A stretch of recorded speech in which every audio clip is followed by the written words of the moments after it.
The Toxic Avenger is finally available to watch at home. Macon Blair's certified fresh action comedy starring Peter Dinklage, Taylor Page, Jacob Tremblay, with Elijah Wood and Kevin Bacon is now available on your favorite digital platform. Go to toxicavenger.com/bloodyfm and get ready to laugh along to the radioactive mayhem from the comfort of your couch. That's toxicavenger.com/bloodyfm.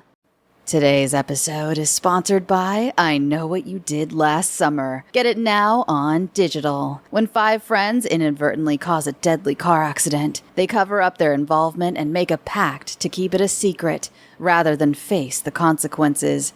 A year later, their past comes back to haunt them, and they're forced to confront a horrifying truth. Someone knows what they did last summer and is hell-bent on revenge. As one by one, the friends are stalked by a killer, they discover this happened before, so they turn to 2 survivors of the legendary Southport Massacre of 1997 for help. Starring Madeline Klein, Chase Sue Wonders, Jonah Hauer King with Freddie Prinze Jr. and Jennifer Love Hewitt. I Know What You Did Last Summer is a perfect summer slasher, says Jordan Cruciolo of NPR. Your summer is not over yet. Don't miss a killer movie night at home.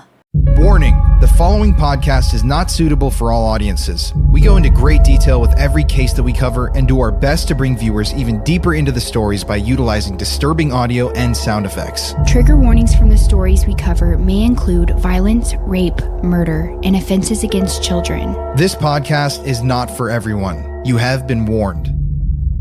Movies have been a safe haven for over 100 years.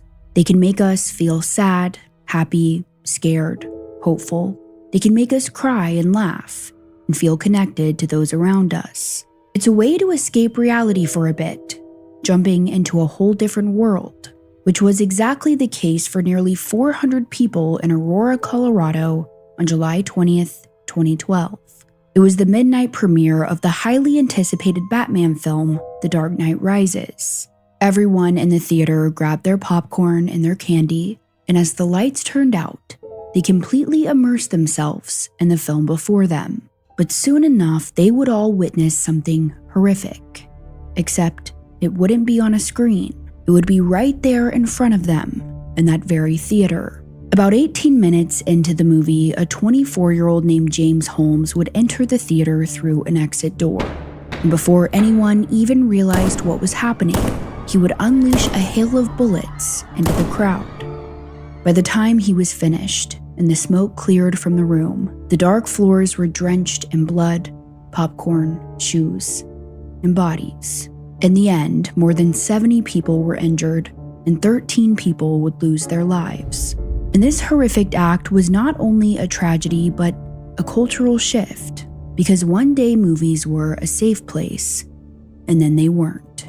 So this is the story of the Dark Knight Rises mass shooting. In this episode, we are going to tell you everything that led up to this tragic event, including the life of the shooter, James Holmes. But if you don't want to hear about that, make sure to join us next week. In that episode, we will walk you through everything that happened that day. We will talk about the victims, the aftermath of the shooting, and the fate of the man responsible. But I'm Courtney Browen. And I'm Colin Browen. And you're listening to Murder in America.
For most of the mass shooting episodes we cover, we start the episode off by telling you about someone's unfortunate upbringing. A lot of times, the men who go on to commit these shootings come from broken homes.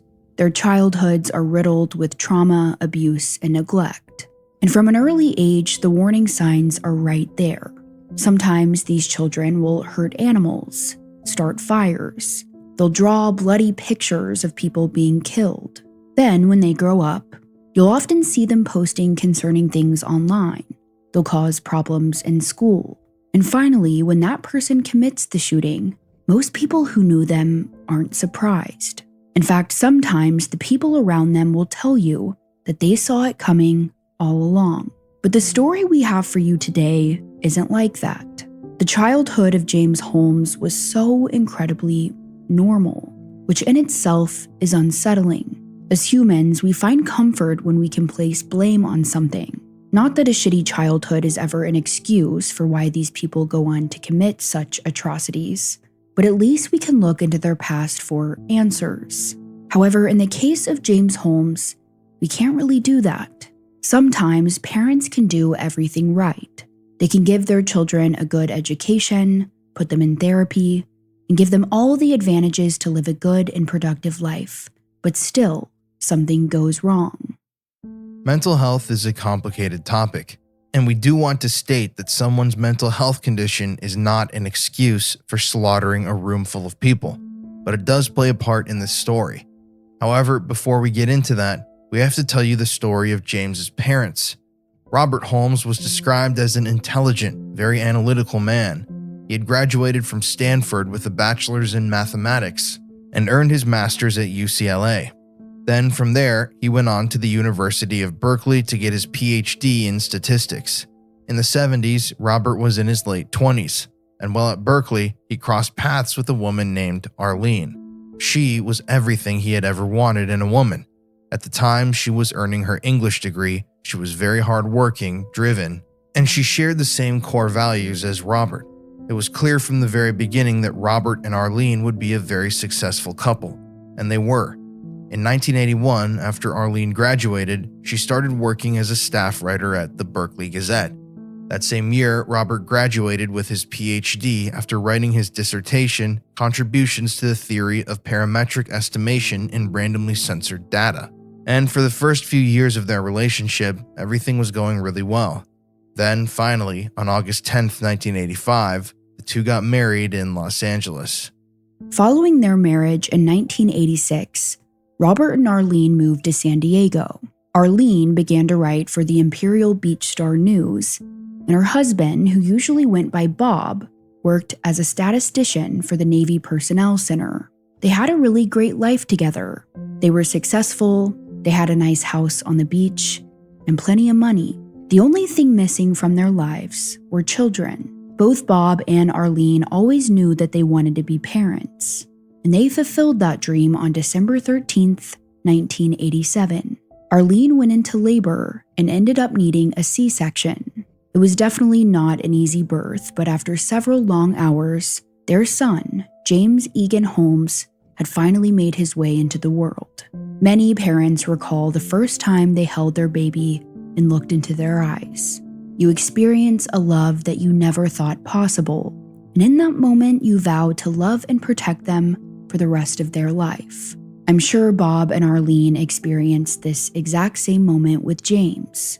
However, they could have never imagined the life he would go on to live. All children are innocent, and James was no exception. His parents were completely over the moon after his birth.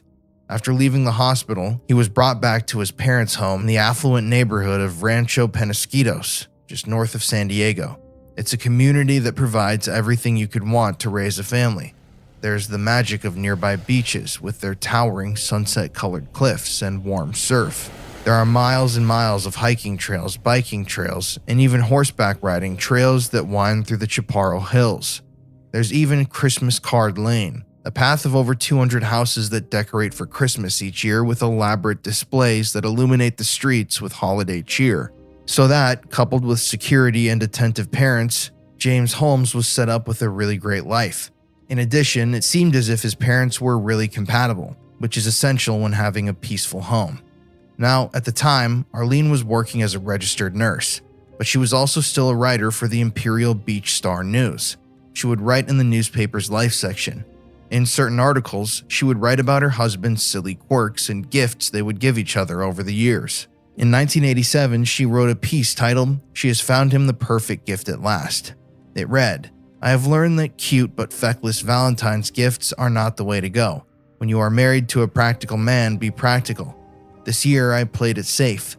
Bob is out of town this week on business, but when he returns, he's gonna just love his new pastel flowered skirt and blouse ensemble." Arlene's articles were humorous, and they gave a small glimpse into their lives.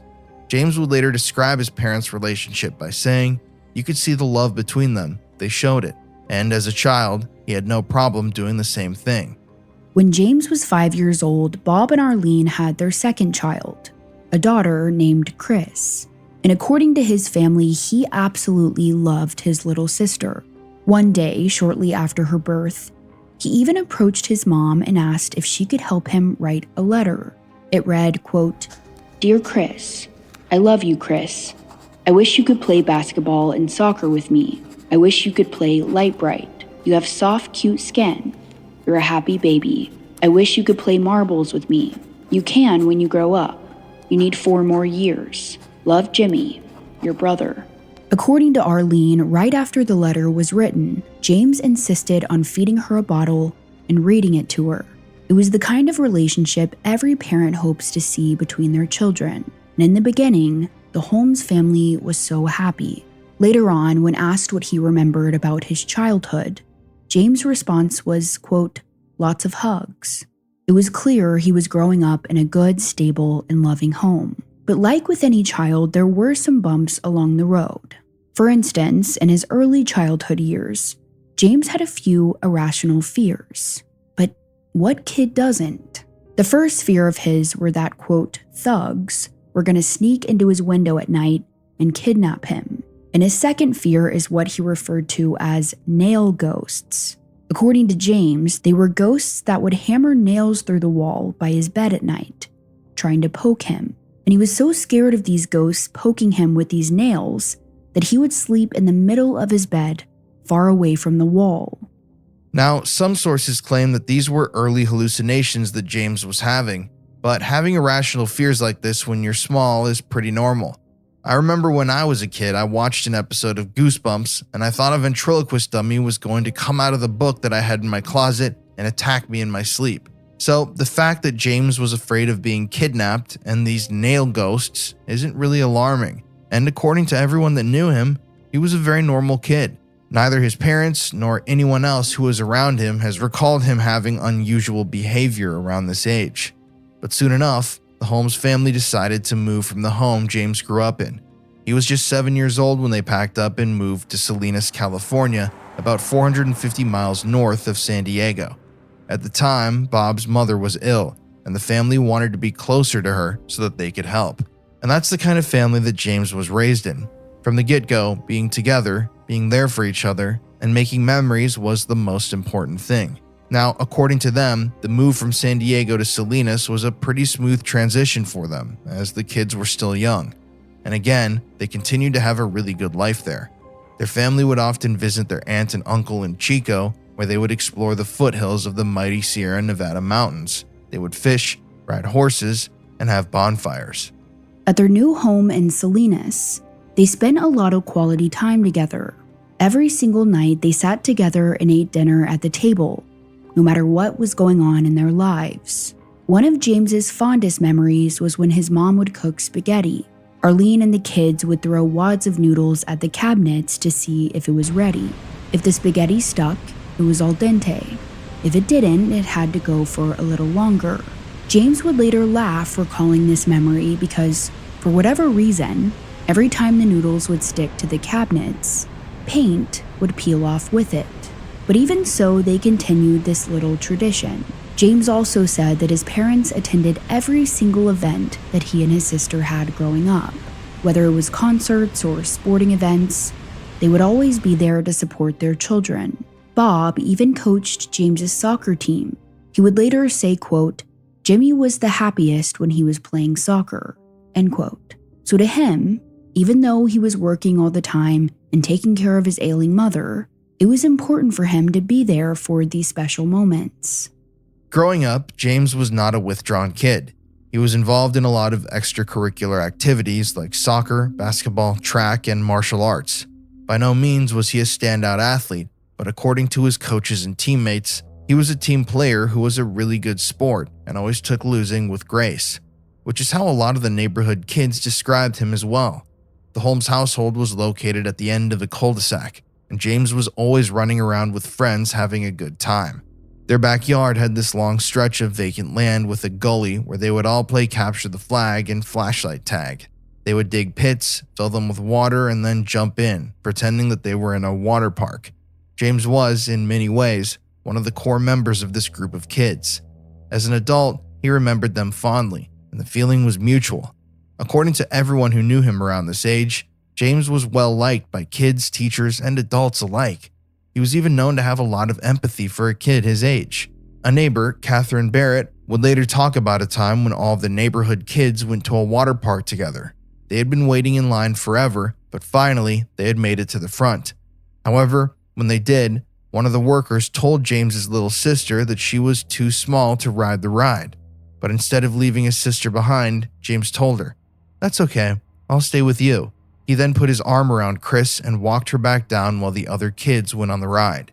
Many neighbors recounted that Chris looked up to James, and that even when she was too little, he always made it a point to include her in their games. But things weren't always perfect between the siblings.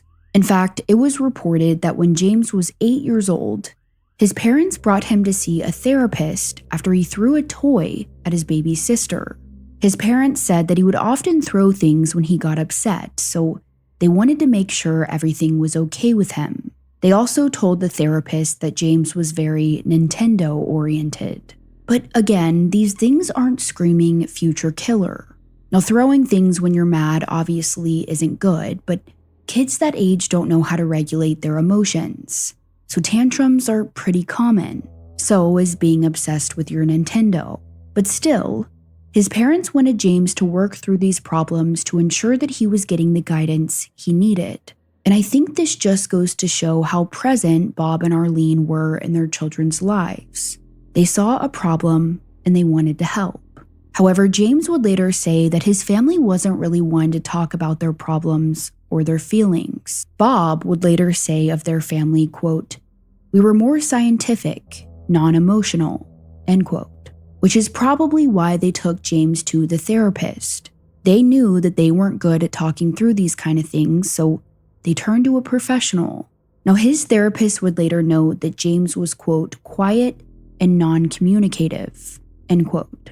But they also said he was polite, pleasant, and alert.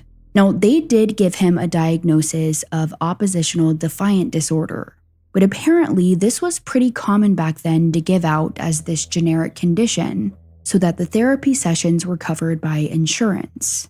No criteria had to be met for it to be used, and it was essentially a placeholder for any behavioral issues a parent was concerned about. But other than that, James's therapist noted that there were no severe concerns about him. And according to James's parents, that first bit of therapy seemed to work.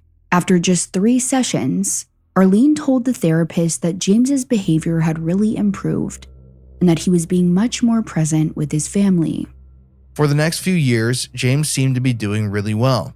He was an excellent student at Castroville Elementary and was always on the honor roll. One of his teachers, Ann Heston, remembered him vividly. She told several newspapers that he was intelligent, smiling, active, helpful, and sweet. In addition, she noted that he wasn't extroverted, but he also wasn't really introverted either.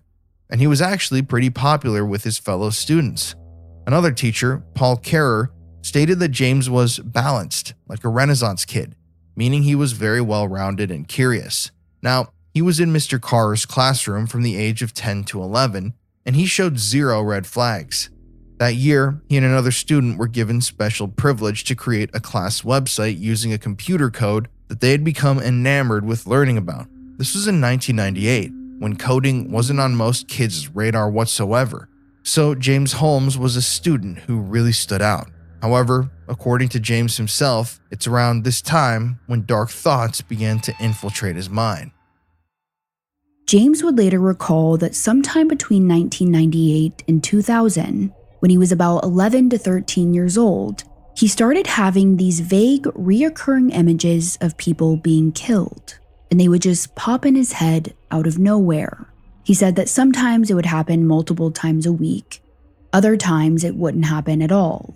In James's own words, he knew the thoughts weren't normal, but he tried not to worry about them. Now, what James was experiencing at the time is called intrusive thoughts, which are essentially unwanted thoughts or images that pop into your brain seemingly out of nowhere. Maybe you're driving and you randomly think about crashing your car. You're in a crowded theater and you think about standing up and screaming in the middle of the performance. Now, it doesn't mean you're actually going to do these things, or even that you want to. It's just a random thought that pops into your head. According to a 2014 study, 94% of Americans have at some point experienced an intrusive thought. But some can be a lot darker, like thinking about killing someone. Some people even suffer from intrusive sexual thoughts, like engaging in sexual behavior with a child or an animal. These thoughts can elicit a sense of panic in some individuals, which can sometimes create a feedback loop, resulting in them having them more often. And that frequently happens with people who suffer from obsessive-compulsive disorder. And as you'll learn, James did have symptoms of OCD. But later on, when James Holmes was asked why he never told anyone about these intrusive thoughts, he simply responds, quote, "They were private." Now, in the year 2000, shortly after these violent thoughts began to pop into James's head, he got some unfortunate news. His parents decided that they were ready to move back to San Diego. This time, it was Arlene's parents who were sick. And luckily for them, Bob was even offered a job in San Diego, so it was an opportunity they couldn't pass up. But this time around, moving was a lot harder for James. At 12 years old, his whole life was in Salinas. He already had his friend group established. He was familiar with his school, and he was involved in different sports. But one night, his parents sat them down and told them they were leaving. And to make matters worse, there were only 2 weeks left of school, and James wouldn't be able to finish out the school year with his classmates. No end-of-the-year parties, no summer neighborhood hangouts or anything. He would now have to start his life over in a city where he didn't know anyone. And making friends at that age can be hard. James's life was about to completely change. A new home, new neighborhood, a new school. He was worried. James would later say that he tried to voice his frustrations to his family, but they didn't listen. He said he felt ignored, like nothing he said mattered. And before they knew it, they were packing up and leaving their life behind. According to close friends and family, as the moving trucks pulled away, his little sister Chris was screaming and sobbing. James had tears streaming down his face. He would later say that along the drive to San Diego, he was so upset about moving, he even grabbed a piece of cardboard from a box and began to saw at his wrist with it. But no one in the car knew what he was doing. When his mother saw the injury later on, she shrugged it off, thinking it was a paper cut. James never told them that he tried to hurt himself. Later on, when asked why he didn't tell his parents, he responded, quote, "Just because I wanted to keep it private," end quote. And it seems like that's how his family operated. Negative feelings were kept private. Now, this is not an attack on Arlene or Bob, because in reality, that's true for a lot of families. Feelings are kept inside. For some kids, it's a minor issue, but for others, it turns into a problem that follows them all of their life and evolves into something much, much bigger. After moving to San Diego, James was really struggling. Without any friends in the city, he spent that summer completely isolated. He would later say that other than spending time with his family, he mostly sat alone in his bedroom closet reading books. He also played video games and watched television. His mother encouraged him to play with the neighborhood kids, but he didn't show any interest. Then, soon enough, the school year began. James was starting the 7th grade. Now, according to him, he did make some friends who invited him to play a game called Magic the Gathering. He was grateful to be invited into the group, but he said that he felt really awkward around them. One of the boys from this group would later say, Jimmy was very quiet, very soft-spoken, not warming up or even talking to you until you get to know him. James himself said that he was painfully awkward around this time. He said that he often turned to video games for an escape, and at home, his parents noted that he was irritable and unwilling to talk to them, which is pretty common around this age. But his mother Arlene said that he couldn't even talk to people on the telephone. Every time the phone was handed over to him, he would just freeze up, unwilling to speak. She would even make him scripts to use during the phone calls, but still, he couldn't do it. Now, even though kids this age go through these awkward periods, James's parents were a little concerned. Their daughter Chris was thriving. She was social and making friends, but James was clearly struggling. So like they did in the past, his parents decided to get him some professional help. They ended up calling an agency called PsyCare, and they were put into contact with a social worker named Mel Lipsey, and she would end up meeting with James and his parents 14 different times. Now, the notes she took from their sessions together have been lost, but James admitted that he never opened up about the intrusive thoughts he was having. He would later talk about these sessions in his journal, writing, quote, "Family therapy with Mel revealed nothing, as to not appear weak amongst family," end quote. So clearly, he didn't want his family to know what was going on with him. Had James revealed any of his feelings at the time, his life may have gone in a different direction, but he didn't. And he did a pretty good job at making it seem like everything was okay. Even though his parents had expressed concern about his isolated behavior, they were told by a lot of people that that's just what it's like raising a teenager. But beneath the surface, it was much darker. The intrusive thoughts James had been having since he was a kid continued. But it's around his high school year when they started branching out a bit. In addition to seeing people getting killed, he said he would sometimes picture the world getting wiped out with an atomic blast. Now, Dr. William Reed would later spend a lot of time with James Holmes, and in his book, A Dark Night and Aurora, he talked about these nuclear intrusive thoughts. And to him, they represented James's fear of letting his anger take control. Dr. Reed wrote, "There's a lot of psychological evidence that Jimmy was afraid of letting his angry feelings get out of control, that those emotions might hurt others or drive them away. That's a routine childhood fear shown in different ways by children of all ages, and it was of great concern to Jimmy. For example, like all kids, sometimes he got mad at his mother, and sometimes he felt that he hated her. He was so afraid of those feelings, or that he would lose control, that he made a pact with himself never to hate her. It wasn't acceptable to be angry at her, he told me. If a kid gets really angry at his mother, she could treat you differently, and maybe ignore you." So clearly, James had a problem with expressing himself, but holding everything in wasn't helping either. Anytime his brain wasn't occupied, these intrusive thoughts slipped into his psyche, consuming him.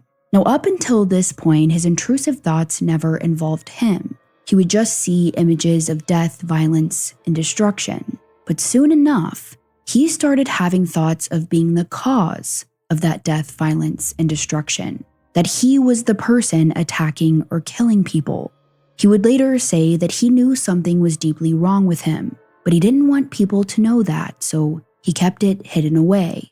Many people silently suffering with mental health problems, intrusive thoughts, suicidal ideation, or homicidal ideation think that keeping their thoughts inside will make them less real. But in reality, that only allows them to fester. That festering breeds shame, resentment, and hatred, which is why it is so important to share these things with a professional. But on the outside, when people crossed paths with James Holmes, no one suspected a thing. He made good grades in school, he had a small group of friends, and he appeared to be a normal kid. His old friend Alex Van Horn would later say, quote, "There's people you see in high school that you worry about sometimes. He wasn't one of those." Eventually, James would even graduate high school at the top of his class. He had also been accepted into a competitive internship at the San Diego Stock Institute, where he would be taking part in a neurobiology program. But his advisor said, quote, "Communicating with James was difficult. I frequently had to ask yes or no questions to get responses from him. And here is actually a short video of him at this internship. All right, our next speaker is James Holm. He wants to know how graphemes are mediated in spatial frequency channels. Now at that point, James had already earned a full ride to the University of California, Riverside, where he was going to major in neuroscience. From appearances, he had a very successful future ahead of him. When James started college at UC Riverside, he moved into the Pentland Hills Residence Hall, a freshman dorm building. And while there, he really thrived. His grades were phenomenal, and he even met a group of friends that he grew close to. Ryan LaCroix, one of his best friends during his years at UC Riverside, said that James was shy, but that he fit in well with their friend group. They spent most of their time together playing Mario Kart, watching Lost as it premiered every week, and going on fun trips together. James went snowboarding, out to dinner, on hikes, and played video games late into the night with his friends. While his friends liked playing Halo, they recalled that James wasn't a fan of aggressive first-person shooters. Instead, he preferred strategy games like World of Warcraft 3. And again, the people around him thought he was pretty normal. Two of James's female friends noted that he was a bit strange, but never in a way that made anyone feel threatened. A former roommate said that he would often lie in bed at night not sleeping, just staring at the ceiling, unmoving as he sat there in deep thought. But nothing that they noticed was extremely alarming.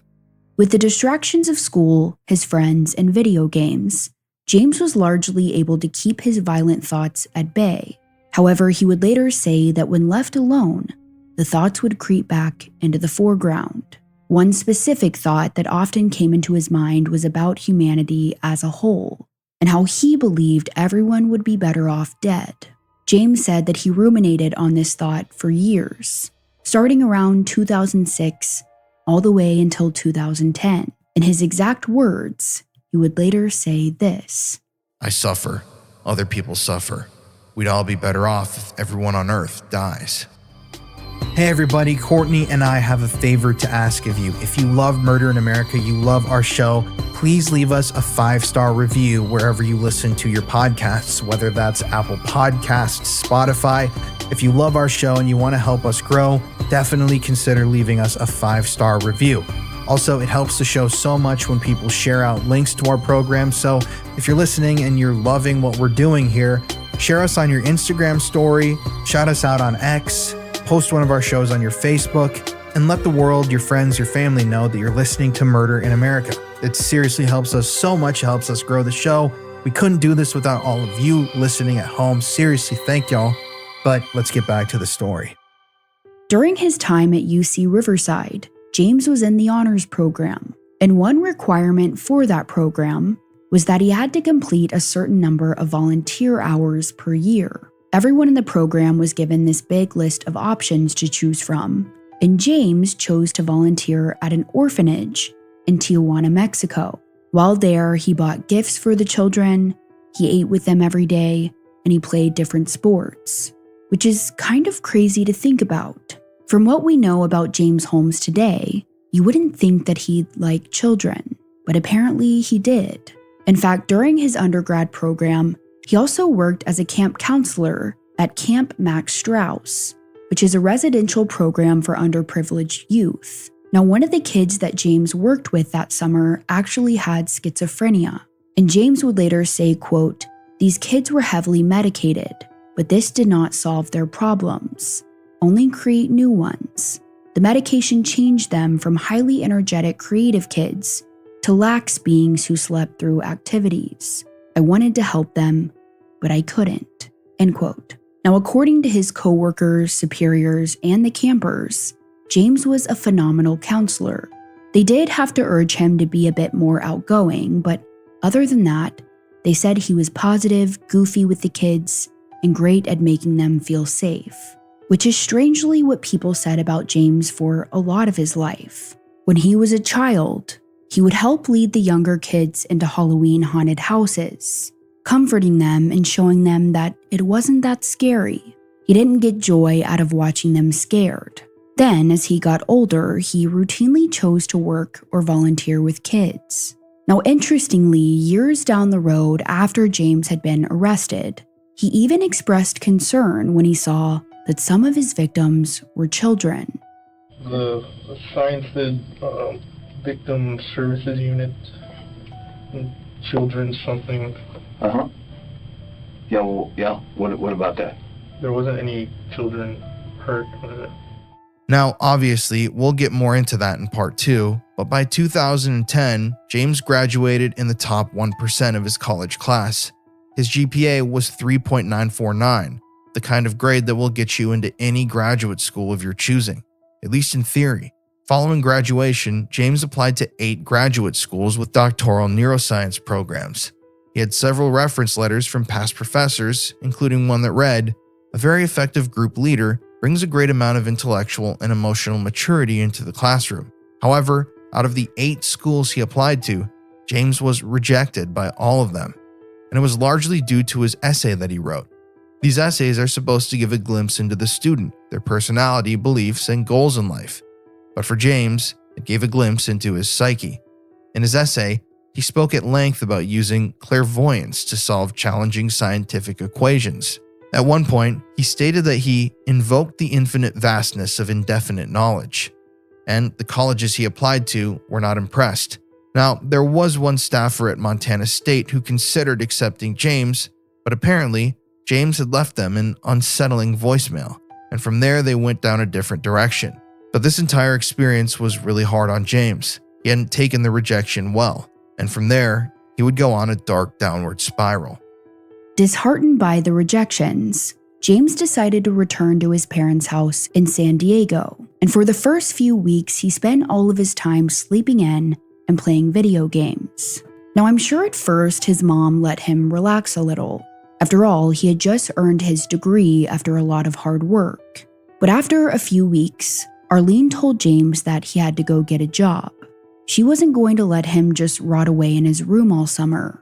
So he eventually found work at Marical Incorporated, a supplement factory. James worked from 4 p.m. to 2 a.m., 5 days a week, and he was in charge of operating a pill coating machine.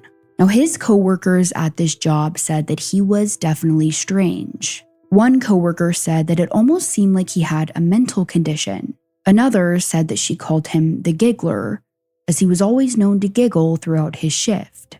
At this point, James was around 23 years old. On average, men with schizophrenia or schizoaffective disorder are diagnosed in their late teens to early 20s, and symptoms that may have been flickering throughout the teenage years often become hard to ignore by this age. According to some psychiatrists, they believe that this is exactly what was happening to James at that time, and his family did have a history of schizophrenia. However, there are other professionals who don't believe that James was suffering from schizophrenia, but from severe OCD instead. Now, James worked at this job for about 3 months during the summer and fall of 2010, but soon enough, his parents started urging him to go back to school. After all, that was his goal all along. So from there, he started the application process once again. In one of his essays he submitted, James writes the following: I have always been fascinated by the complexities of a long-lost thought seemingly arising out of nowhere into a stream of awareness. I have an unquenchable curiosity, a strong desire to know and explore the unknown, and a need to persist against the odds. And this time around, he was far more successful. Of the 6 schools he applied to, 3 moved forward with his application: the University of Iowa, the University of Illinois, and the University of Colorado. Now, the University of Iowa asked to have an in-person interview with James to see if he was a good fit for their program.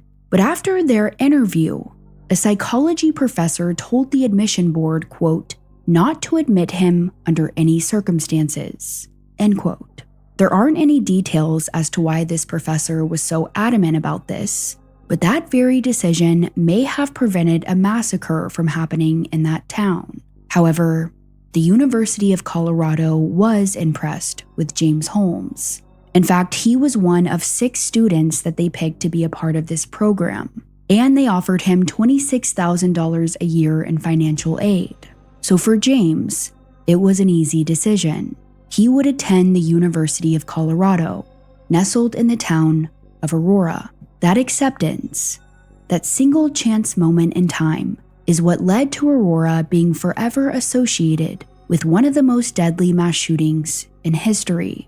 James's story is brimming with moments like these, where his path diverges in two directions. And sadly, he repeatedly descended down the darker path over and over and over. When James made the move to Aurora, Colorado, I'm sure he was filled with hope. This was a new chapter, the start of what would hopefully lead him to a successful career in neuroscience. And like we mentioned, James did really well in school. His undergrad years had been a very pleasant experience for him. He had friends, he had made good memories, and school was easy for him. However, he had no idea that graduate school would be the complete opposite experience. When classes began that year, a lot of the students were eager to start off strong. They got familiar with the other students in the class, introduced themselves to their professors, and did everything they were supposed to do, but not James. He seemed like he didn't really care to be there, or that he was too smart to have to try. One classmate would later say, "What struck me was that he was kind of nonchalant. He just seemed too cool to be there.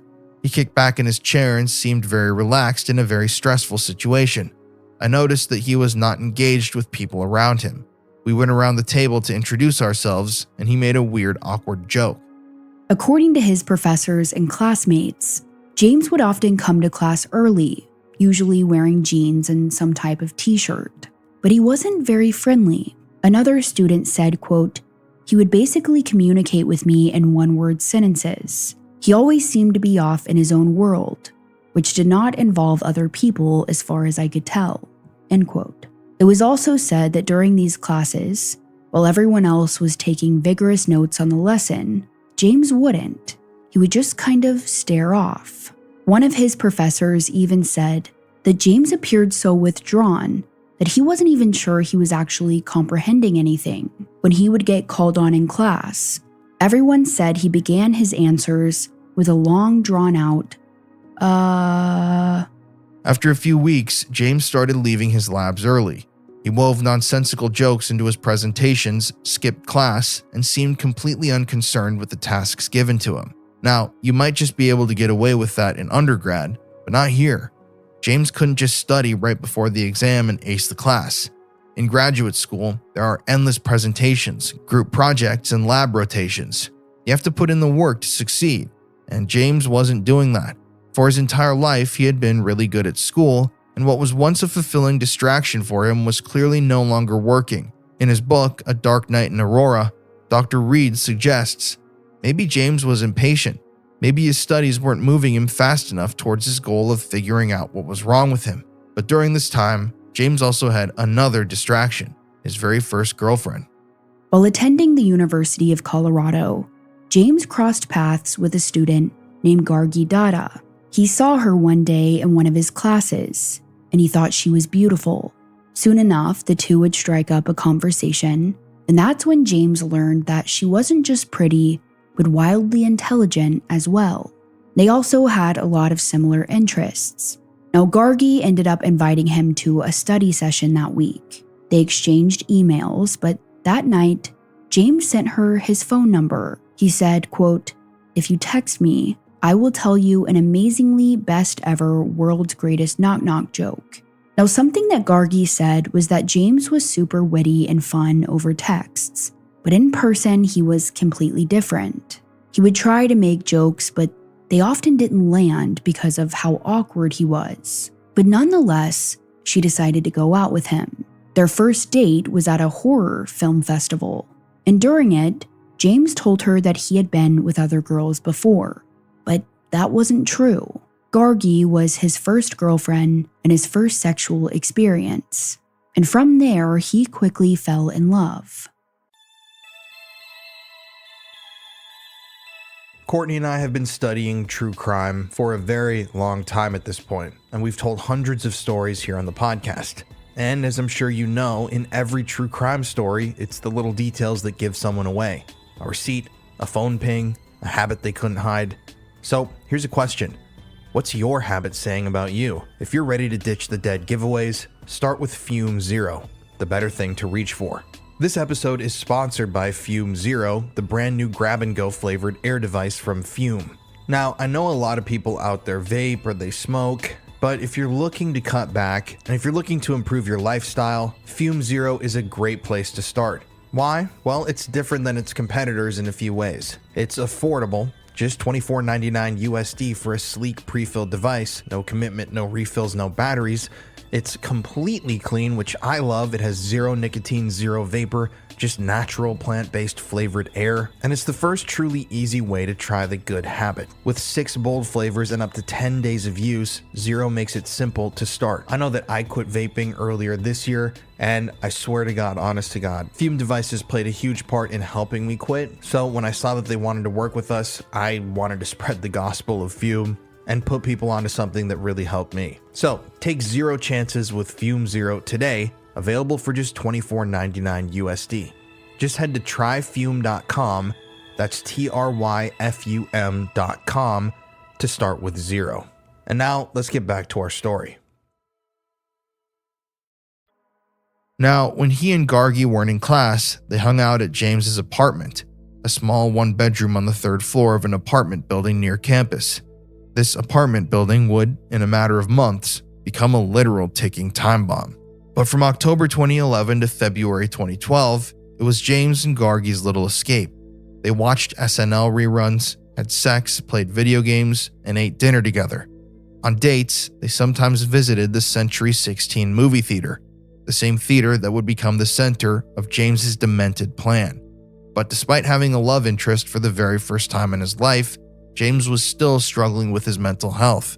His social anxiety had gotten pretty bad, and because of that, he was having a hard time with his presentations in class.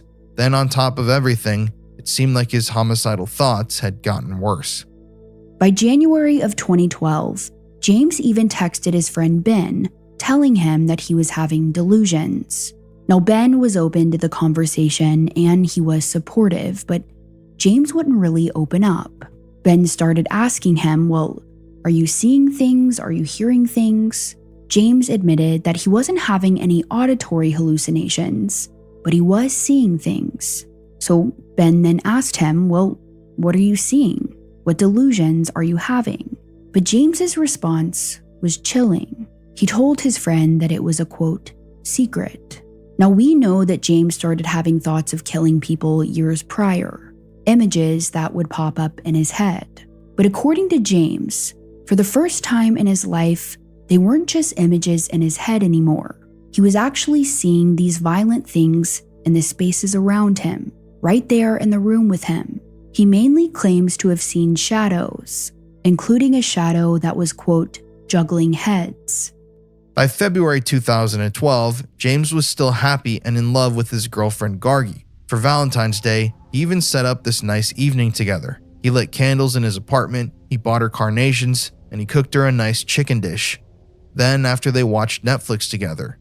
For James, the relationship was going so well, he even sent an email to his parents telling them about his girlfriend and the Valentine's Day they spent together.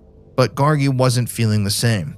She would later say that over the Christmas break, she had started questioning her relationship with James. From the beginning, she told him that she didn't want anything serious, that she was just interested in a casual relationship. But over time, James's feelings were growing stronger. It was clear that he liked her way more than she liked him.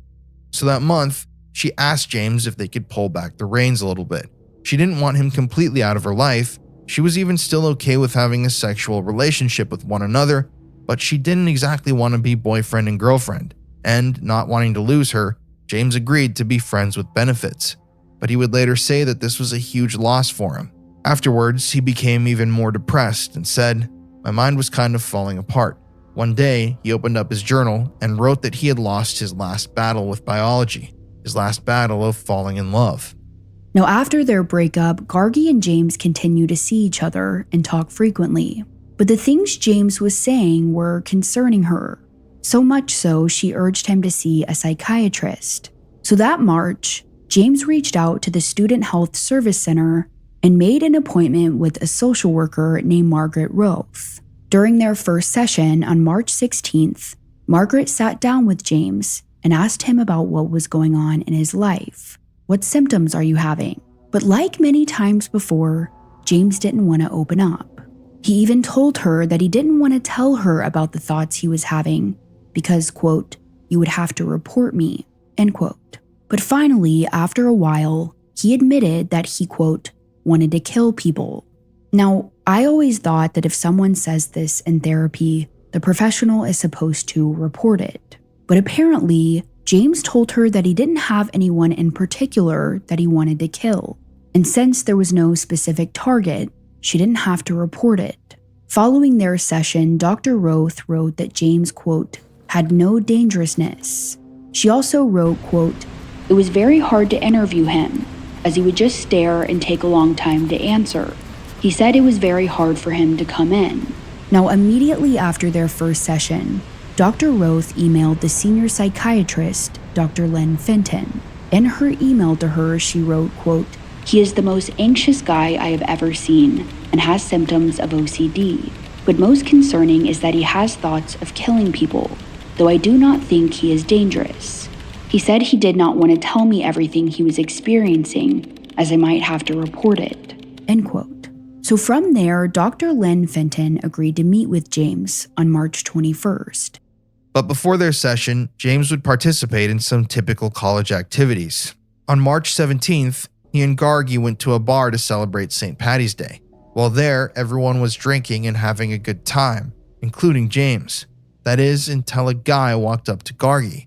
Now, keep in mind, they are no longer together, but upon seeing this, James got upset.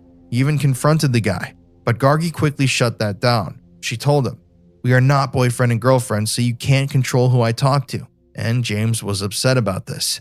A few days later, on March 21st, he would have his first session with Dr. Fenton. Here's her talking about her first impression of him. Well, he did indeed seem very nervous. He was very quiet. Looked like your average grad student, jeans or khakis and a just sort of nondescript t-shirt or button down.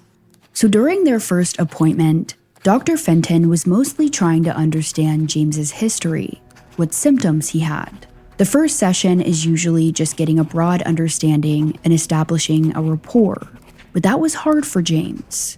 He didn't like opening up. However, he did mention that he had just been dumped. Dr. Fenton then asked him about his past relationships, and James said the following. I don't have relationships with people. They have relationships with me. After a while, the conversation shifts over to the homicidal thoughts he had been having. Thoughts he had for a while now. According to Dr. Fenton, James tells her this. My OCD symptoms are the worst they have been. The solution to the biological problem is eliminating the problem. Homicide. But you can't kill everyone, so it's not an effective solution. Dr. Fenton said she didn't understand what he meant by biological problem. But considering he said it wouldn't be an effective solution, she figured he didn't actually plan on killing anyone. And she asks him that. Are these homicidal thoughts directed at anyone in particular? No.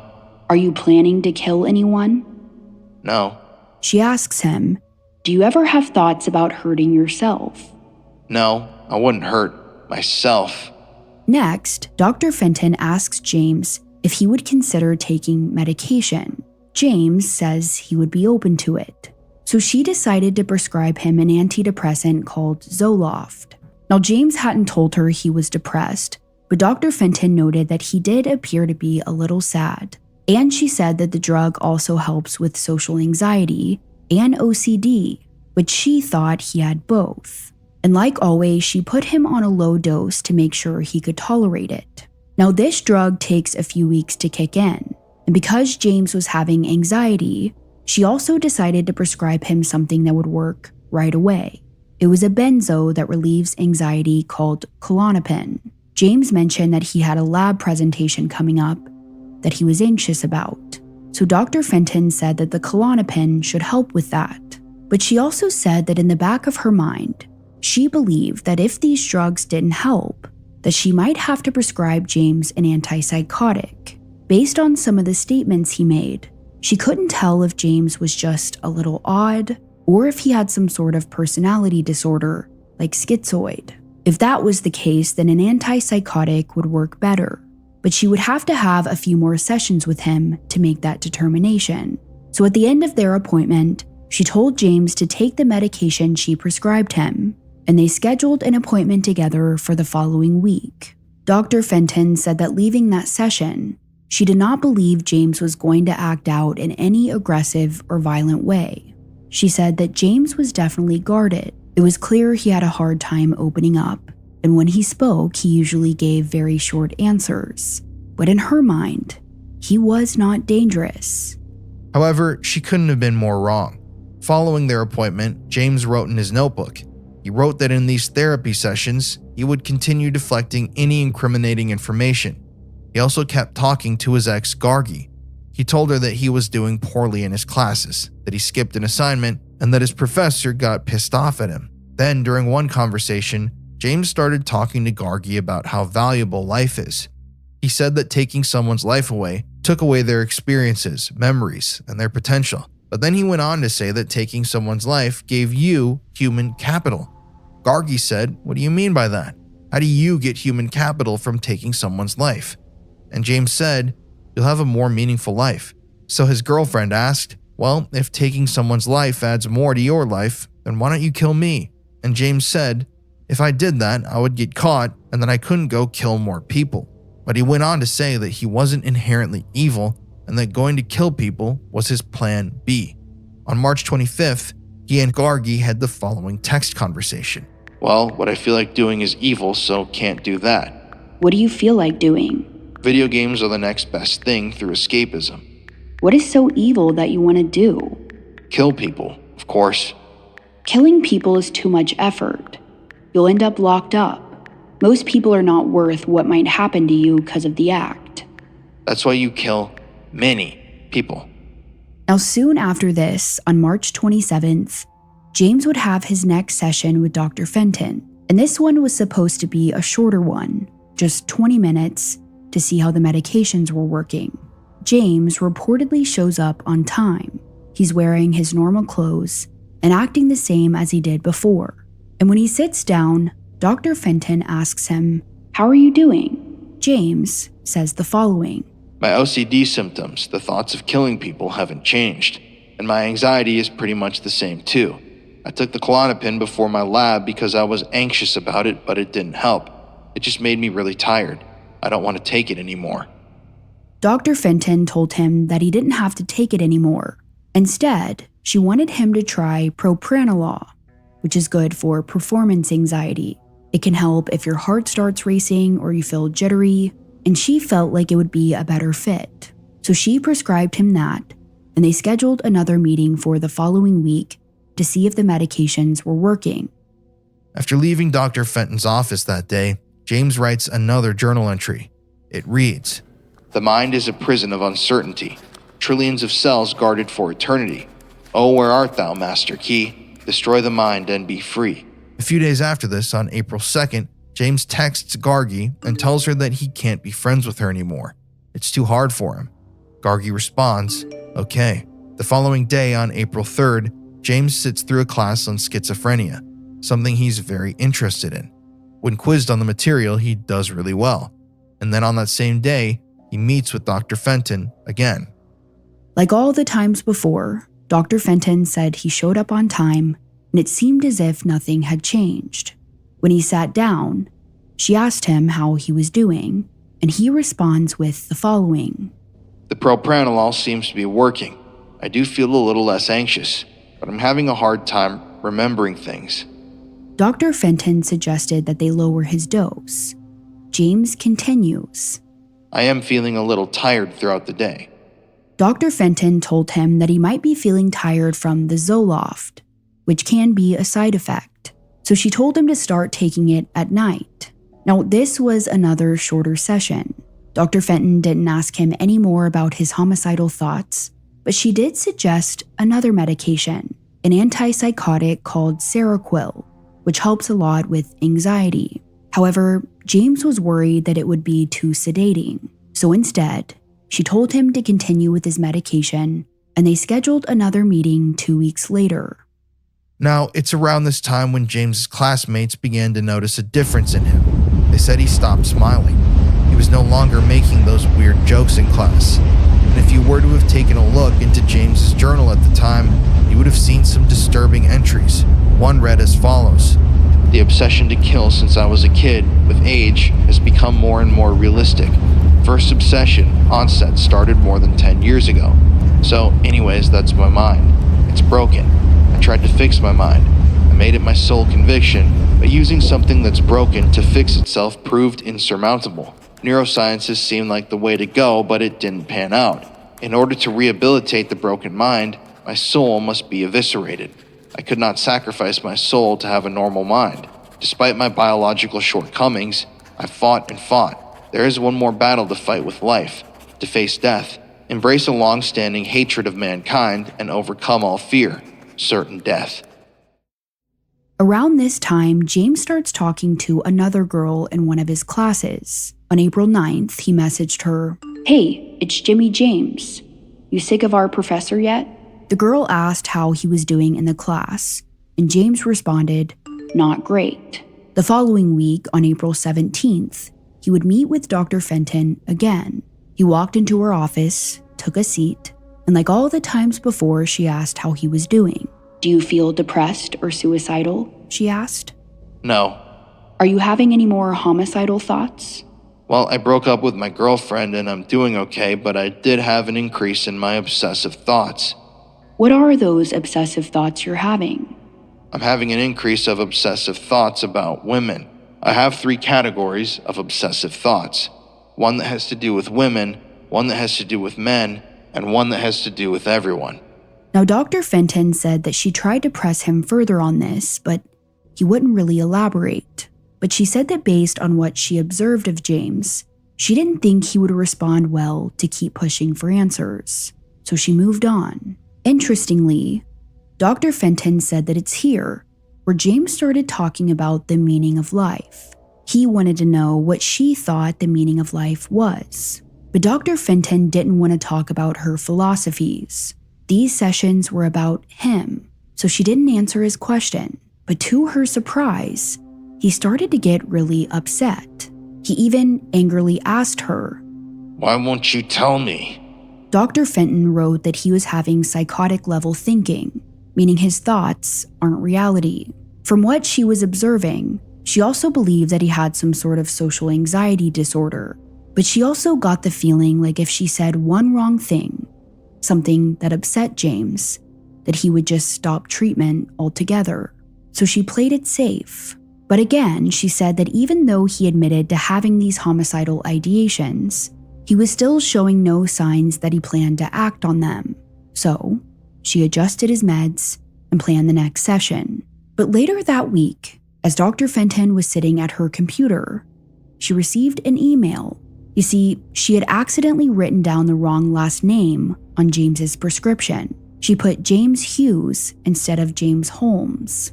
In the email to her, James lets her know about the mistake, and he writes the following. An inconvenience, Fenton? But something else she noticed in the email was this weird symbol she didn't recognize. She decided she would ask him about it in their next session. Now that week, James went on with his life as he normally did. He also extended the lease on his apartment for another 6 months. A few days after that, he texted that new girl in class and said, "Why do you gotta distract me with those short shorts?" That weekend, James asked the girl if she wanted to go on a hike with him, and she agreed. But she would later say that he was extremely awkward during it. But then on May 1st, James arrived at Dr. Fenton's office for his next session, and she starts it off by asking how he's doing. Good. Now, she would later say that she didn't think he was being genuine. Kind of like when you run into someone you know in public and they ask how you're doing, you just say you're doing good, even if you're not. James tells Dr. Fenton that his ex-girlfriend texted him again and that she's going through the 5 stages of grief. Right now, he said she's in the depression stage. And again, this is interesting because James is acting like he broke up with her, when it was the opposite. He also said he texted his ex-girlfriend the following message. The thorn in my side is well worth the rose. I don't see the glass, I see beyond the glass. James starts talking about how he's been interested in another girl, that girl he took on the hike. And he says it's dangerous because she's in his neuroscience class and that there's only 6 students total. So from here, Dr. Fenton once again asks about his past relationships. James tells her that he's dated multiple women, but that it usually only lasts for about 4 months, and then he would just stop talking to them. But again, this was a lie. James had only been with one other girl, and she ended things with him. But next, the conversation drifted off to his classes. James said that he had some important exams coming up. In one class, his lab wasn't working. He wasn't getting any data. So he said he would have to, quote, make up some bullshit, end quote. Now, Dr. Fenton was happy that James was talking, but her mind goes to that email he sent earlier that week, the one that had that weird symbol. So she apologizes for the mix-up with his prescription, and then she asks him, what was that symbol you included in your email?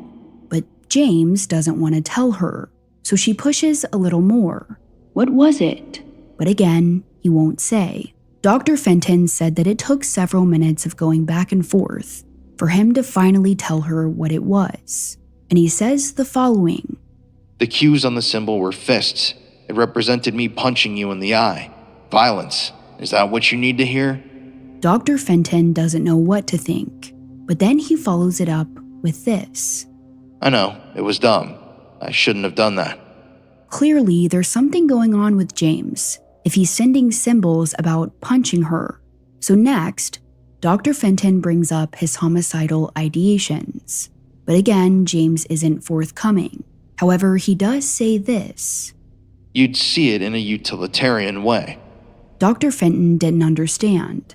Can you elaborate on that? She asks. You'd want to eliminate that. You'd have to see it that way. But she still didn't understand. However, she still said that he gave no indication that he planned to act on these homicidal thoughts. Now, Dr. Fenton was wondering that maybe James was closed off because she was a woman. Maybe if a male doctor was there, he would feel more comfortable. She also wanted a second opinion on how to move forward with James. So she suggests an idea. She wanted to know how James would feel about her superior coming into their sessions, Dr. Robert Feinstein.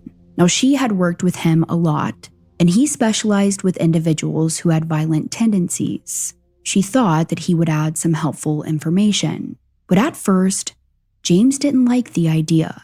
He was suspicious, and he said this. Oh, it'll be to lock me up. But Dr. Fenton reassured him. No, it's just to get some more information for your treatment. And with that, James agreed. But in that moment, he made an observation of Dr. Fenton, saying this. You do certain things like crinkle your nose, which means dislike. You have an unconscious, and that makes you do things. Now, soon after this, their session would come to an end, and Dr. Fenton hoped that in their next meeting, they could get a little further. But soon after leaving her office, James started spiraling. He came to the realization that school wasn't working out for him. That week, he had even messaged one of his professors, expressing his desire to join his lab. But the professor writes back letting him know that he has some concerns and that he isn't sure James is the right fit. Following that, James would message his father about how he had been struggling in his classes. His dad responds that the job market is rough right now and that he should stay in school. James then changes the subject and tells his dad that he has a new lady friend. He says they went on a hike and had a good time. But I think it's here where James realizes that he's lost all purpose in life. He lost his girlfriend, and he's flunking his classes. So sadly, he comes up with another purpose for his life. He's going to kill people. And on May 10th, he purchases the first of his supplies. It's a tear gas canister and a gas mask. Now, James didn't have all the details of his plan mapped out just yet, but he would start brainstorming in his notebook. First, he thinks about using a bomb. However, he decides against it. Too regulated. People would be suspicious of me. Next, he considers biological warfare, but that's not a good idea either. I'm not smart enough for all that. and I'd have to buy chemicals that are traceable. So what about being a serial killer? James wrote in his notebook that he could go to national parks and pretend he was on a walk. He wrote about using a stun gun that looks like a cell phone, and when he was walking through the parks, he would pretend to be using that cell phone when he walked by a victim. Then, when they weren't looking, he would use the stun gun to take them down, pull out a folding knife, and then stab them to death. Later on, James would even purchase a cell phone stun gun and a folding knife. However, he decided that this plan wouldn't work out either, writing the following. Too personal, leaves behind too much evidence, and I'd only get to kill one person at a time. James wanted more than that, so that's when he came up with the idea of a mass shooting. He even weighed the pros and cons of it. I'm not used to using guns. They are primitive in nature, but that would be the way to kill as many people as possible. Another con is you have about a 99% chance of getting caught. But to James, this was his best option. He was going to commit a mass shooting. The next question was, where? But before he could work out those details, he had another therapy session with Dr. Fenton, and this time, Dr. Feinstein would be joining them as well. Now, before the session, the doctors met up to discuss their plan, and they decided that Dr. Feinstein would be the one to conduct the interview, and Dr. Fenton would just observe. So on May 31st, James walked into her office, and Dr. Feinstein started the session. James told him that he had recently gone through a breakup, and that after the breakup, he told his girlfriend that he hates people. James also told Dr. Feinstein that he hates sheep people. Now from there, they talked a little bit about James's family, and then the conversation shifted to school. James said he had some big exams coming up, but he wasn't studying for them. When asked why, James said the following. I'm prepared enough. I know what I'm doing. I've done this before. I'll be fine. Dr. Feinstein asks, so if you're not studying, what have you been doing? Of course, James didn't tell him that he had been planning a mass shooting. So instead, he says this. I've been playing this game called Diablo. I've also been reading about the Tylenol terrorist attack. Dr. Feinstein asks, have you been having any more homicidal thoughts? Yes. Do you have plans to act on those thoughts? No. Do you think about killing anyone in particular? No. Are you depressed or suicidal? No. So from here, Dr. Feinstein suggests what Dr. Fenton did a few sessions back. He asks James if he would be open to taking that antipsychotic, but James says no. He didn't want to take it. And soon after that, the session ends. They don't make any more adjustments to his medication, but they do schedule their next session that Dr. Feinstein wanted to be a part of. Again, neither of them believed that James was a danger to himself or others, but they couldn't have been more wrong. In his journals, he even called Dr. Fenton a mind rapist and a pill popper. He thought that she wasn't actually trying to help him. She was just drowning his problems with different pills that he said weren't working. And unbeknownst to the doctors, he had already been planning his attack. He had been purchasing supplies for the attack. And the next thing he needed to figure out is where the mass shooting would take place. According to his notebook, he first considered an airport, but decided against it. Too much security. I don't want my peers to think of me as a terrorist. I'm not trying to send a message of any kind. This is just the way my brain has been for the last 15 years. And that's when he thinks about doing it at a movie theater, specifically the Century 16 Theater near his apartment. In his notebook, James writes the following. Theater, isolated. Lots of people inside, about 4 miles away from my apartment. James had been to this theater a number of times, but that week he went back. Not because he really wanted to see a movie, but because he wanted to scope the place out, to see what he was working with. While there, he noticed that the theaters had these double doors, so he decided that he would buy some handcuffs so he could lock them together. A locked door meant more casualties, and James wanted to kill as many people as he could. But that also meant that he would have to do it during a movie where a lot of people would show up. So after looking at the movies that were releasing that summer, James decided to do it during the midnight showing of the Batman movie, The Dark Knight Rises. Later that night, he wrote this in his journal. Can't tell the mind rapists my plan. If plan is disclosed, both normal life and ideal enactment on hatred foiled. Prevent building false sense of rapport. Speak truthfully and deflect incriminating questions. Oddly, they don't pursue or delve into harmful omissions. I was fear incarnate.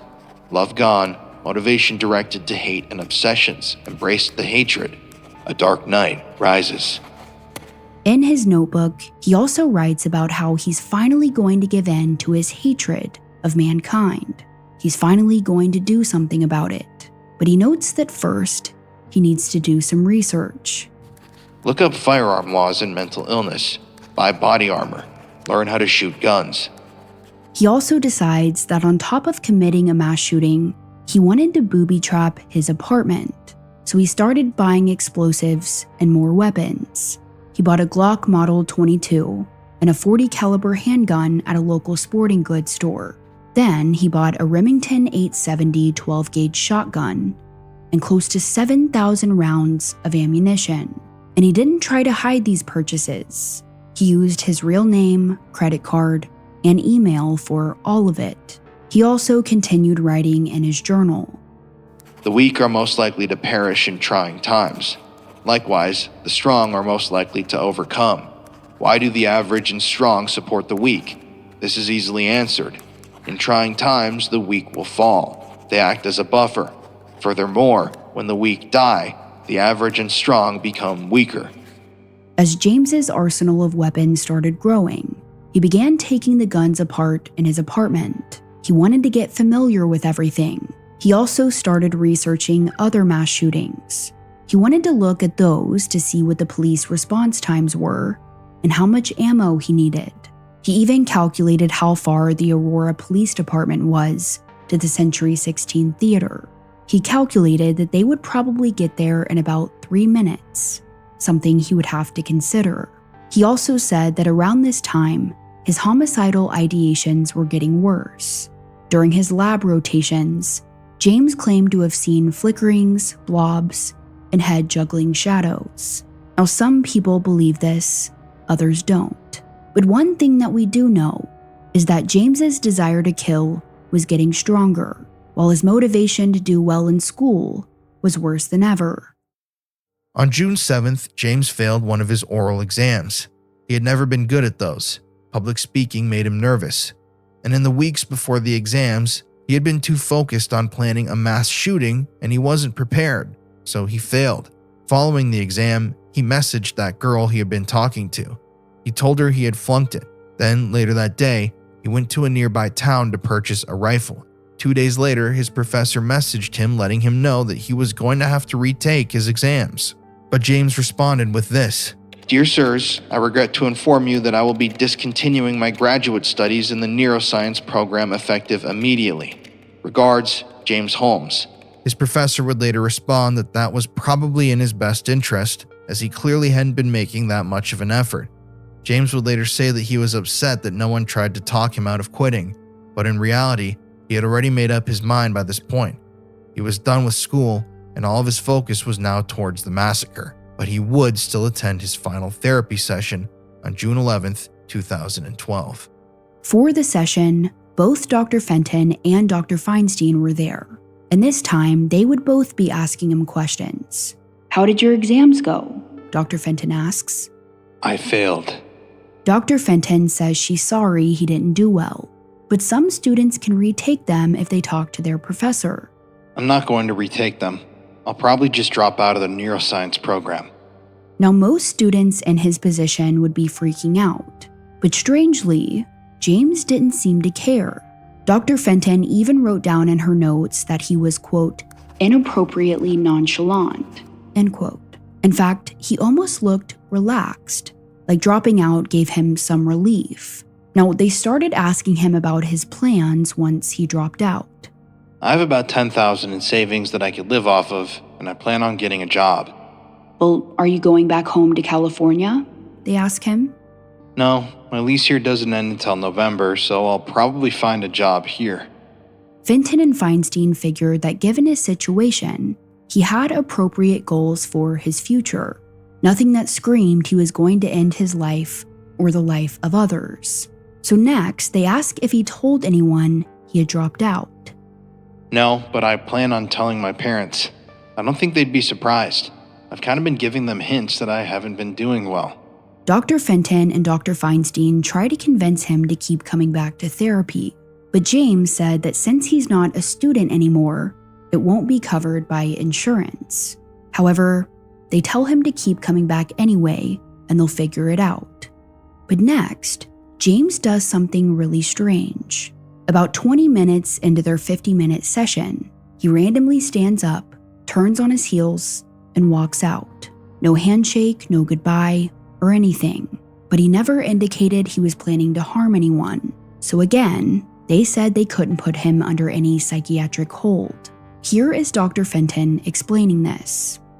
A mental health hold and somebody has homicidal thoughts.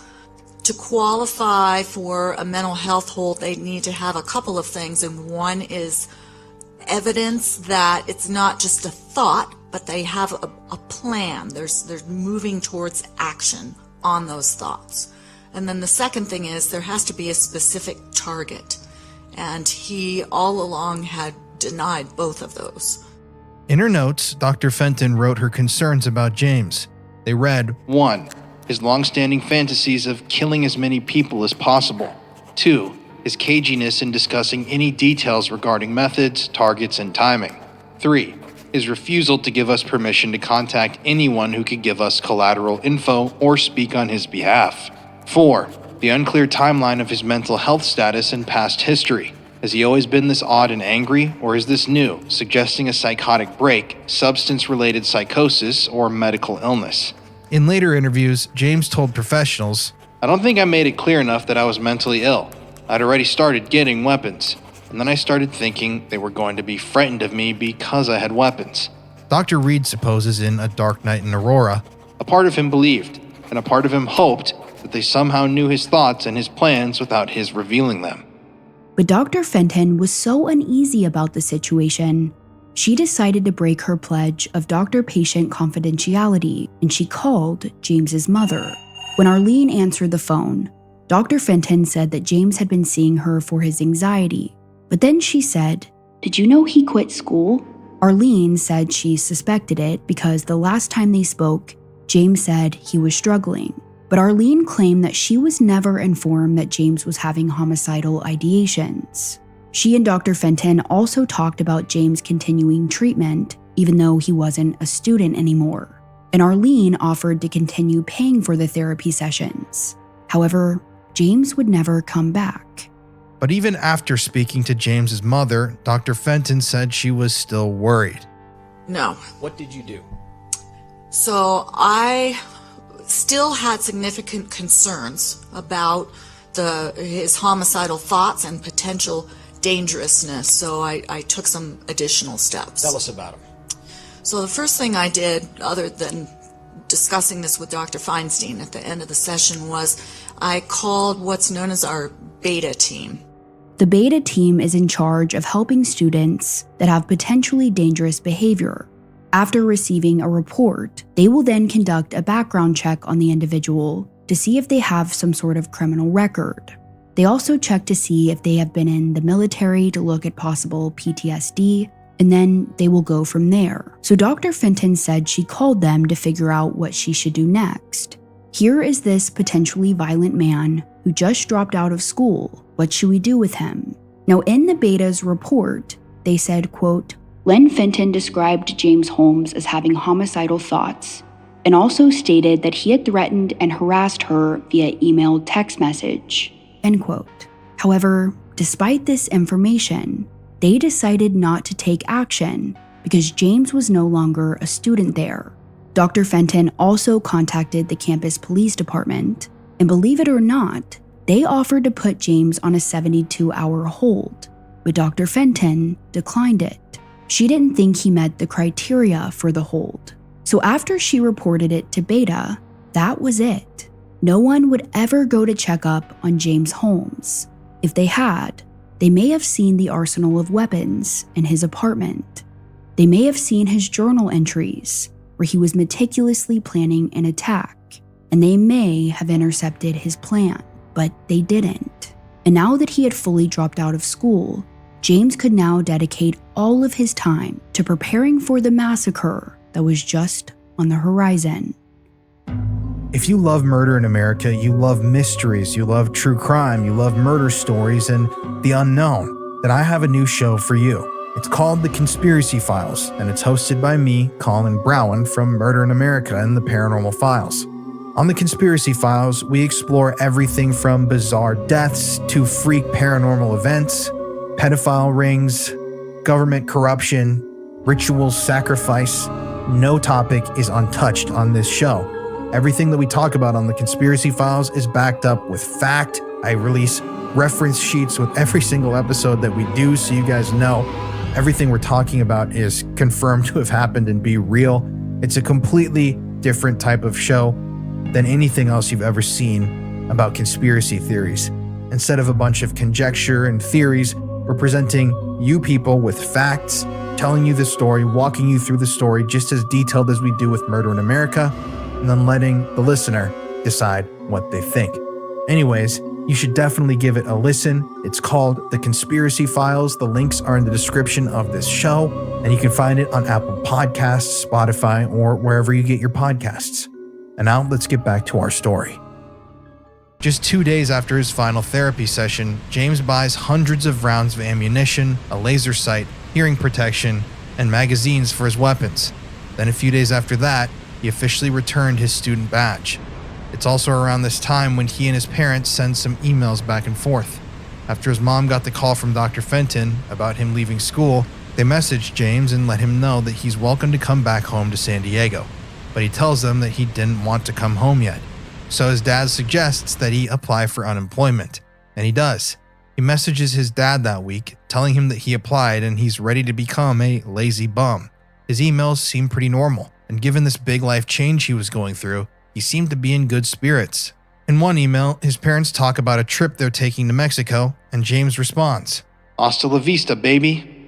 Now, in the month of June is where James really started planning and getting everything ready. He visited the Century 16 Theater a number of times to study the building, and he wrote out a pros and cons list. Pro, you can lock the double doors with handcuffs, trapping the victims, increasing casualties. Cons, with the exit doors, there might be too many escapees. Over time, James began going into each of the theaters inside Century 16 to see which one would be best to attack. In his notes, he wrote that Theater 12 was a good one, only 2 exits. He gave Theater 10 3 stars, writing, "Only 2 exits, excellent spatial approach." But other theaters weren't as good. In his notes, he wrote that Theater 8 had 4 exits, 2 that were visible. "Avoid that one," he wrote.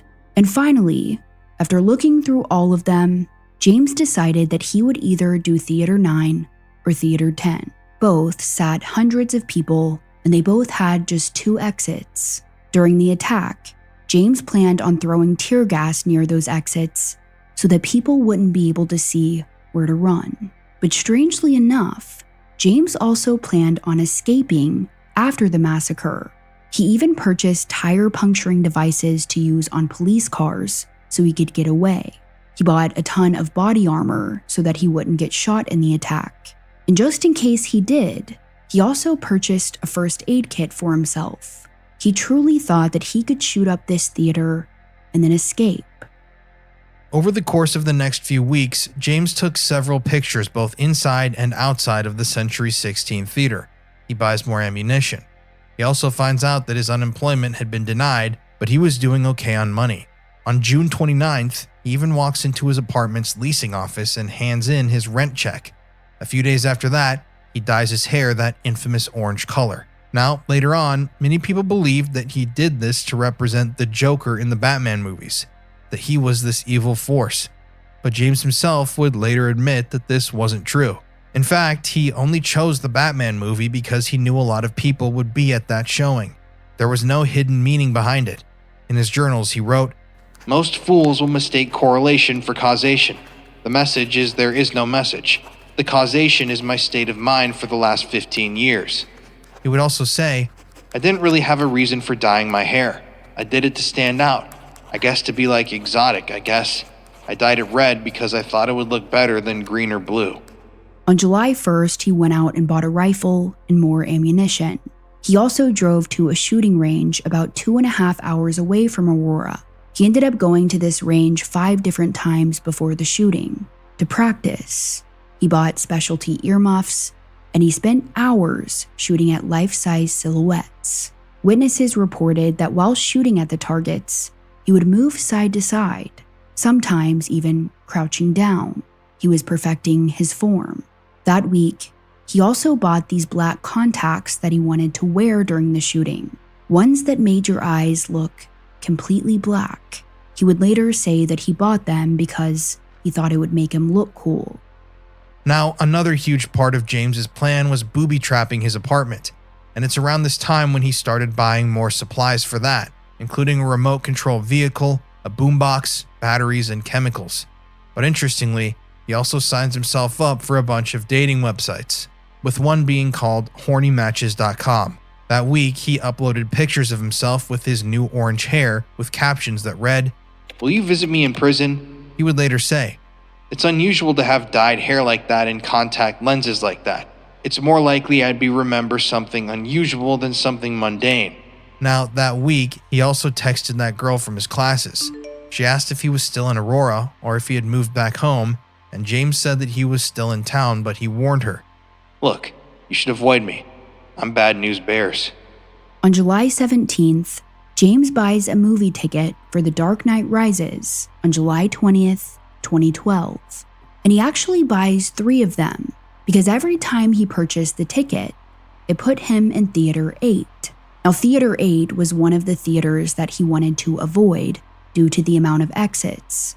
So he tries to buy another ticket to Theater 9, and another, but every time he does, it just gives him a ticket to Theater 8. So that's when he decided, screw the ticket, I'll just pretend I'm walking into Theater 8, and instead I'll slip into Theater 9. Earlier that week, he also bought an iPod so he could play music during the attack. He also bought window tint for his car and air fresheners to mask the smell of gasoline in his apartment. In the days before the shooting, James laid out all of his weapons on his bed. He tried on all of his tactical gear. He would later say, quote, "I tested it first, just wearing it with all the magazines in their places and the gunslings on and off," end quote. He said while wearing everything, he looked at himself in the mirror. He even snapped a picture of him holding up a gun. He would later say that he wanted to look dangerous during the shooting. Like if people saw him, they would be afraid. He said that that was important because of all the people that were going to be in the theater. He said, quote, "You don't want 400 people rushing you. It's quite easy. They could have overwhelmed me." Which brings us to July 19th, 2012. As the evening approached, the midnight showing of The Dark Knight Rises was just hours away, and James was finishing up the last-minute details of his plan. That night, he got out at least $400 in cash, and he spent some time burning each of the bills. He then put them in an envelope, along with his journal, which he had been using to plan the attack. Then he made his way to the post office. You see, James was going to send this package to his therapist, Dr. Fenton. He knew it wouldn't get to her until after the attack, but he clearly wanted to send her a message. Now, people have debated back and forth between what the burned dollar bills represented.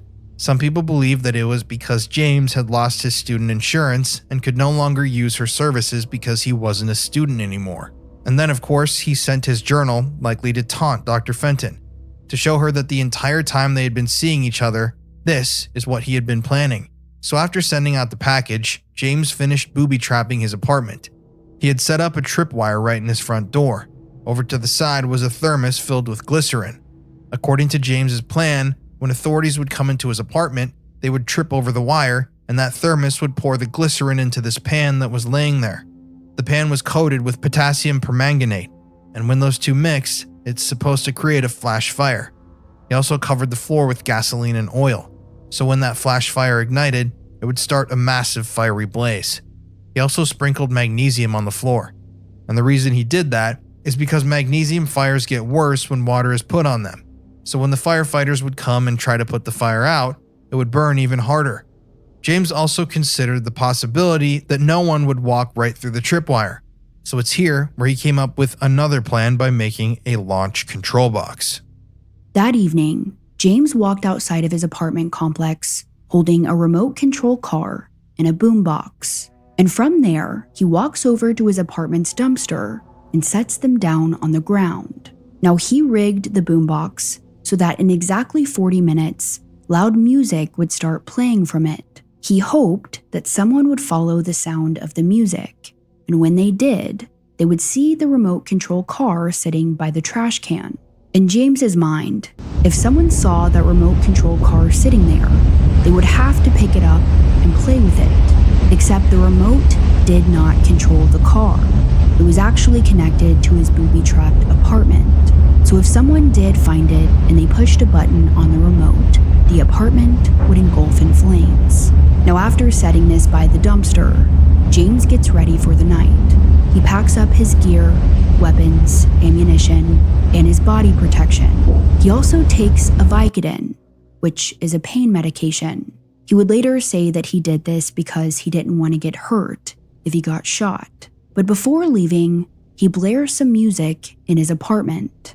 He was hoping that if someone would hear it, they would walk into his unit, right into the tripwire. But from there, shortly before midnight, he leaves his home and makes his way to the Century 16 Theater. Now, soon after James left his apartment, one of his neighbors actually heard the music blaring from his unit, and she went over to confront him. It was almost midnight, and their apartment had quiet hours, so no one was supposed to be playing music this loud. So she walks over and bangs on the door.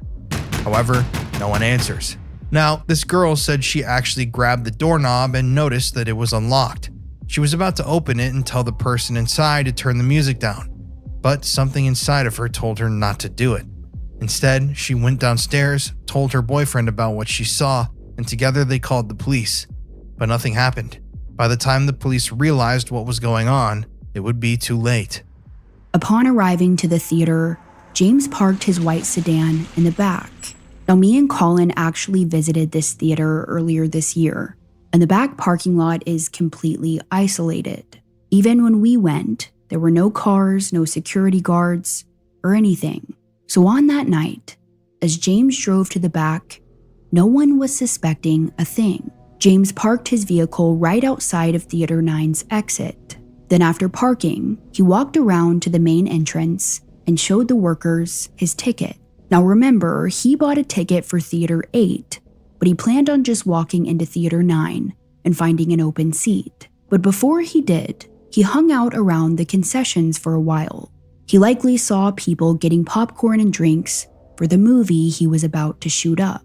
Many people walked to the theater with smiles on their faces, wearing their Batman t-shirts, so excited for the night ahead. James was also excited, but for a different reason. Shortly after midnight, he walks into Theater 9. There were hundreds of people already in their seats, watching the previews. James takes a seat near the front. But after a few minutes, he pulls out his phone and pretends to take a call. He puts the phone up to his ear, stands up, and then walks out of the theater's exit door by the screen. Now, these doors are made so that you can leave in an emergency, but once they close, you can't get back in from the outside. However, James had already prepared for this.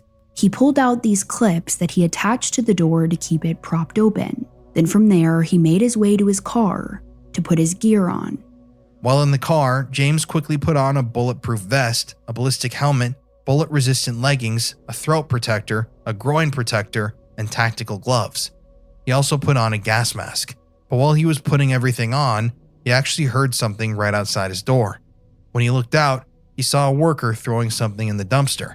Now, James had put a tint on his windows before the shooting, but you could still see the inside of his vehicle. He would later say that he thought his plan was about to be ruined, and he was fully prepared to shoot the worker if they walked over to him. But they never did. They walked back inside the theater without ever noticing him. Once James was fully dressed, he grabbed his weapons and supplies. His plan was to walk in the theater and throw 2 cans of tear gas, one for each exit. Then he would begin shooting, using a number of guns he had with him. But first, James decided to make a phone call. He pulled out his phone and called the university's mental health crisis hotline. Now, exactly what happened with this call is still a little unclear. The prosecution would later say that James hung up as soon as someone answered. A worker claimed that she tried to talk to the caller, but only heard silence. However, James said that no one ever picked up. Now, there are some people who believe this was a cry for help. However, there are others who think that James planned this entire thing out, wanting to claim insanity, and calling the university hotline would help his case. But we will get into that more in next week's episode. After calling the hotline, James grabbed his headphones and he began blaring loud techno music. He would later admit that he didn't want to hear the sounds of the attack, so he turned up the volume as high as it could go. As he stepped out of the car, holding his guns and tear gas, he accidentally dropped one of the tear gas canisters. He looked around for it on the ground, but he couldn't find it. It had rolled underneath his car, but that didn't matter. He didn't need it. And from there, he took a deep breath and he opened the door to Theater 9. The flickering light from the screen illuminated the audience of 400 innocent people. James could see their faces.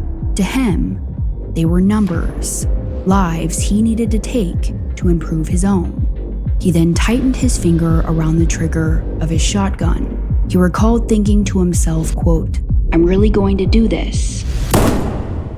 What would happen next would haunt our country to its core, because up until this point, movie theaters were safe. And within an instant, that would all change. Join us next week as we walk you through everything that happened on that horrific night. For today's episode, we will be making a donation to Sandy Hook Promise. And Courtney and I both encourage all of you listeners out there to make a donation of your own as well. Hey everybody, thank you so much for listening to this week's episode of Murder in America. So, Courtney and I have been wanting to tell this story for a long time. It is such a detailed story with so many things that were missed, and it's just infuriating. And I don't know, it really is frustrating telling these stories time and time again and researching these stories and having our team, write these cases up and help guide us through them. And you realize that each one of these cases is almost a carbon copy of the one before and the one after. People always miss the warning signs. Nothing changes in our country. And it's just so sad. You feel like you can see these events coming from a mile away. But the common theme that you hear from everybody usually involved in these things is that nobody really saw it coming. So yeah, thank you for joining us this week. If you guys want to support our show, please consider joining us on Patreon. If you don't like the ads and you want to get early access to each episode of the show, you can get that on Patreon. You can also get access to bonus episodes of Murder in America that will never go live on our main feed. If you've never signed up before and you sign up today, there are over 100 bonus episodes of the show, full-length episodes featuring Courtney and I, music, sound effects, the whole thing. They are exactly like the episodes you hear here on our main feed, but just exclusively for patrons who helped make this show what it is. So yeah, Courtney and I can't thank you guys enough for helping us build the show to where it's at and for everything you guys have done for us over the years. We hope that we're doing right by y'all. Also, follow us on Instagram at Murder in America to see photos from every case that we cover here on the show. And please leave us a 5-star review wherever you listen to this podcast. Anyways, guys, we will be back next week with part 2 of this sad but true story. I'm Colin. Thank y'all for tuning in, and I'll catch y'all in the next one.